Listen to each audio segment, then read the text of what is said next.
اشاروں اور کناروں میں لپیٹ کے ایک بات یہاں اور عرض کر کے آگے بڑھوں گا۔ کچھ لوگوں نے علی کے ساتھ کچھ اور لوگوں کو بھی شامل کرنے کی ناکام کوشش ضرور کی ہے کہ پیغمبر فرماتے ہیں میں علم کا شہر ہوں۔ انہیں کا شہر بنتے ہیں کوٹھوں سے، مکانوں سے، اور کوئی مکان اس وقت تک مکمل نہیں ہو سکتا جب تک پہلے اس کا کوئی میدان نہ ہو، کوئی جگہ نہ ہو، پھر جگہ پر جب تک دیواریں کھڑی نہ کی جائیں، دیواروں پر جب تک چھت نہ ڈالی جائے، پھر چھتیں قائم نہیں رہ سکتی جب تک نکاح سے آپ کے لیے کوئی پرنالہ نہ لگائے۔ تو آپ سمجھ گئے ہوں گے کہ جو دوم چلے لگائے گئے کہ یہ ٹھیک ہے کہ پیغمبر شہر علم ہیں، علی اس کا دروازہ ہیں، اور فلاں صاحب اس کی جو ہیں وہ دیواریں ہیں، فلاں اس کی چھت ہیں، فلاں اس کا پرنالہ ہیں۔ جب کوٹھا مکمل ہو جائے گا دروازہ علی بن جائے گا۔ اور انہیں یہ نہ سوچا کتنی محنت بھی کی اور زحمت بھی کی، لیکن پرنالہ پھر بھی وہیں کا وہیں نظر آتا۔ خدا فرماتا ہے وَأْتُوا الْبُيُوتَ مِنْ أَبْوَابِهَا، جب کسی گھر میں جانا ہو تو دروازے کی جانب سے جایا کرو۔ یہ بات میری وضاحت کی محتاج نہیں۔ اگر کوئی عقل مند دروازے کو چھوڑ کر دیواروں میں نقد لگا کے اندر چلا جائے، یا چھتوں کو پھاڑ کے اندر چلا جائے، یا پرنالوں کو کھیڑ کے اندر گھس جائے، اس کا نام کیا ہوتا ہے، اس کا انجام کیا ہوتا ہے؟ آپ ہی اپنے جور و جفا پہ ذرا غور کریں۔ ہم اگر عرض کریں گے تو شکایت ہوگی۔ صلوات پڑھو محمد و اہل بیت محمد پر۔ یہ تو خیر عقلی جواب تھا، اور جو صاحبان صرف لکیر کے فقیر ہوتے ہیں کہ کسی محدث نے بھی اس حدیث کو غلط کہا ہے، تو ان کے اضافہ معلومات کے لیے میں علامہ فہامہ ابن حجر مکی کی کتاب الفتاوی الحدیثیہ مطبوعہ مصر، جو میری ذاتی لائبریری کے اندر موجود بھی ہے، اس کے اندر نے واضح طور پہ اس حدیث مدینۃ العلم کی توثیق کرنے کے بعد، تصحیح کرنے کے بعد، اس نے بھی لکھا، سوائے کے مہرقہ میں بھی اسے لکھا، لیکن یہ جو دم چھلے والی روایت ہے اس کو نقل کرنے کے بعد یہ علامہ جلیل کہتے ہیں کہ ھذا الحدیث بھذا الاسناد ضعیف، کہ یہ حدیث مدینۃ العلم جس کے ساتھ یہ دیواروں والا، پرنالوں والا، چھتوں والا تتمہ لگا ہوا ہے، یہ اس تتمے کے ساتھ اتنی ضعیف ہے کہ قابل اعتبار نہیں ہے۔ صلوات پڑھو محمد و اہل بیت محمد پر۔ یہ پیغمبر خاتم کی ایک حدیث شریف ہزاروں احادیث مبارکہ میں سے میں نے پیش کی ہے۔ آؤ تبرکاً ایک دو اور حدیثیں پیش کر دوں۔ پیغمبر اسلام صلی اللہ علیہ وآلہ وسلم فرماتے ہیں، اور یہ روایت بھی الریاض النظرہ میں، مطالب الصول میں، ارجع المطالب میں، ینابی المودت میں، فرائد السمتین ہموینی میں، الغرض 20 کتابوں کے اندر موجود ہے۔ فرماتے ہیں قسم العلم علی عشرۃ اجزاء، پوری کائنات کے علوم کو اکٹھا کیا جائے تو 10 حصوں پر ان کو تقسیم کیا جا سکتا ہے۔ لقد اوتی علی 9 اعشار العلم، حیدر کرار کو 9 حصے علم کے بلا شرکت غیر دیے گئے ہیں۔ وَأَيْمُ اللَّهِ لَقَدْ شَارَكَكُمْ فِي الْعُشْرِ الْبَاقِي، اور جہاں تک 10ویں حصے کا تعلق ہے اس 10ویں حصے میں بھی علی شریک غالب نظر آتے ہیں۔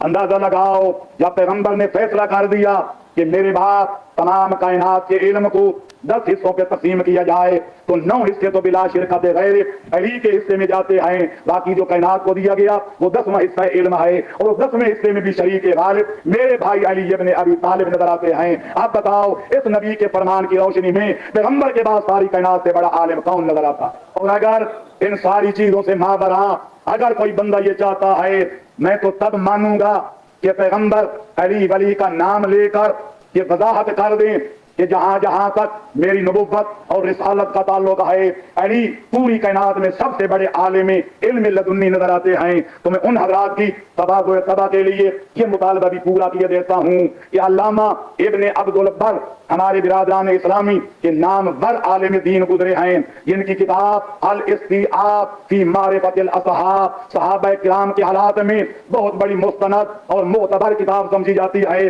جو ایک بار حیدرآباد دکن سے اور کئی بار مصر سے شائع ہو چکی ہے۔ اس کتاب کے اندر امیر المؤمنین کے حالات کے سلسلہ میں وہ پیغمبر خاتم کی یہ حدیث مبارک درج کرتے ہیں کہ پیغمبر اسلام نے ما ینطق کو عن الہوا کے مصداق نبی نے، علت غائے کائنات نبی نے، ساری دنیا اور سارے عالم کے عالمی نبی نے فرمایا عالم امتی علی بن ابی طالب، فرماتے ہیں جہاں جہاں تک میری نبوت اور میری رسالت کا تعلق ہے، اور ظاہر ہے کہ یہ بات سب جانتے اور مانتے ہیں کہ جہاں تک رب العالمین کی ربوبیت کا تعلق ہے، وہاں وہاں تک حسین کے نانے کی رحمت اور رسالت کا تعلق نظر آتا ہے۔ وہ رب العالمین، یہ رحمت للعالمین، وہ الہ العالمین، یہ نذیر للعالمین، تو عالمین کا عالمی نبی کہتا ہے کہ جہاں جہاں تک میری امت کا تعلق ہے، سب سے بڑھ کر اگر کوئی بڑا عالم علم لدنی ہے تو وہ میرا بھائی علی ولی ہے، کوئی خیر نہیں ہے۔ تین آیتیں، تین پیغمبر کی روایتیں، تاکہ پتہ چل جائے کہ ہر جگہ تین کا ادب کوئی ایسا نہیں ہوتا جسے نظر انداز کر دیا جائے۔ مغرب کی رقطیں بھی تین ہیں، تین آیتیں، تین روایتیں۔ آؤ بزرگوں کے تین قول بھی پیش کر دوں۔ حضرت عمر ہمارے اسلامی برادری کے دوسرے خلیفے، ان کا قول علامہ جلال الدین سیوطی نے تاریخ الخلفاء کے اندر متعدد سندوں سے، اور ان کے علاوہ علامہ ابن حجر مکی نے سوائے کے مورکہ میں لکھا ہے کہ حضرت عمر کہا کرتے تھے اقضانا علیون، ہم سارے صحابہ رسول میں سے جو سب سے بڑا قاضی شریعت ہے، جو سب سے بڑا اعلیٰ اور عمدہ فیصلے کرنے والا عالم علوم رسالت ہے، وہ علی ابن ابی طالب ہے، کوئی غیر نہیں ہے۔ آؤ عبداللہ ابن عباس دوسرے صحابی کا قول بھی پیش کر دوں۔ ابن عباس جو پیغمبر کے چچا زاد بھائی بھی ہیں، صحابی بھی ہیں، علی ولی کے شاگرد بھی ہیں، اور عالم اسلام کے بحر العلوم بھی ہیں، استاد المفسرین بھی ہیں، رئیس المحدثین بھی ہیں۔ ان سے کسی بندے نے چند مشکل مسئلے دریافت کیے، خطیب منبر سلونی کے شاگرد نے چٹکی میں وہ مسئلے حل کر دیے، تو سائل نے تعجب کے لب و لہجہ میں کہا ابن عباس اس وقت روئے زمین پر آپ کے برابر کوئی دوسرا عالم بھی ہے؟ کوئی ہم جیسا ہوتا تو پھولا ہوا کپڑوں میں نہ سماتا کہ کوئی ایک تو قدردان پیدا ہو گیا، جہاں ناقدرے بہت ہیں، کوئی تو قدردان بھی ہے۔ لیکن ابن عباس سن کے جی بر جبی ہو گئے کہ تم مجھے سب سے بڑا عالم سمجھ رہے ہو، ابھی حقیقی عالم تو تم نے دیکھا ہی نہیں۔ سائل اور بھی زیادہ حیران و پریشان ہو گیا، میں تو یہ سمجھ رہا تھا کہ آپ سب سے بڑے عالم ہیں، اور آپ تو کہتے ہیں کہ ابھی حقیقی عالم میں نے دیکھا ہی نہیں، ذرا اس کا نام تو بتائیں کہ وہ آپ سے بڑا عالم کون ہے۔ ابن عباس نے پھر کہا کہ صرف مجھ سے بڑا عالم کہہ کر ان کے علم کی توہین نہ کر، وہ صرف مجھ سے بڑا عالم نہیں، نقل بالمعنی کر رہا ہوں، کن سے بڑا عالم ہے؟ ابن عباس کہتے ہیں سن، ما علمی وما علم اصحاب محمد فی جنب علم علی ابن ابی طالب الا کقطرۃ فی جنب سبعۃ ابحر، صرف میرا نہیں، پیغمبر خاتم کے تمام صحابہ کرام کے علم کو اکٹھا کر دیا جائے اور ہم سب کے علم کو اکٹھا کر کے جمع کر کے علی کے علم کے مقابلے میں رکھ دیا جائے تو جو ایک قطرے کو 7 سمندروں سے نسبت ہوتی ہے، ہم سب کے علم کو علی کے علم سے کوئی نسبت نظر آئے گی۔ اطمینان قلب کے لیے پڑھو ارجاء المطالب، پڑھو جنابی المودت، پڑھو فرائض الصمتین، پڑھو نور الابصار، تاکہ پتہ چل جائے کہ علی ولی کا مقام صحابہ رسول کی نظروں میں کتنا بلند ہے۔ اور پھر حضرت عمر کا پھر مجھے قول یاد آ رہا ہے کہ جنہوں نے پیغمبر کے دور میں کہا تھا کہ حسبنا کتاب اللہ، میں نے خود تصور کیا ہے تقریباً کم و بیش 72 مقام آج بھی سینہ تاریخ کے اندر محفوظ نظر آتے ہیں، جن مقامات پر حضرت عمر نے علی ولی کی رہنمائی کرنے پر اقرار کیا تھا کہ لولا علی لہلاک فلاں، اگر حیدر اقرار میری دستگیری نہ کرتے میں ہلاک و برباد ہو جاتا۔ صلوات پڑھو محمد و اہل بیت محمد۔ اب آؤ، وقت کا دامن بالکل تنگ ہو رہا ہے، علی ولی کی زبان سے بھی 2-3 فرمان سن لو۔ صلوات پڑھو محمد و اہل بیت محمد۔ علامہ ابو الحسن شعرانی نے اپنی کتاب المیزان الکبریٰ مطبوعہ مصر کے اندر جناب امیر المؤمنین ایک قول نقل کیا ہے۔ یہ عالم بہت بڑے جلیل عالم ہیں ہمارے بھائیوں کے، ان کی کتاب کئی بار مصر سے چھپ چکی ہے۔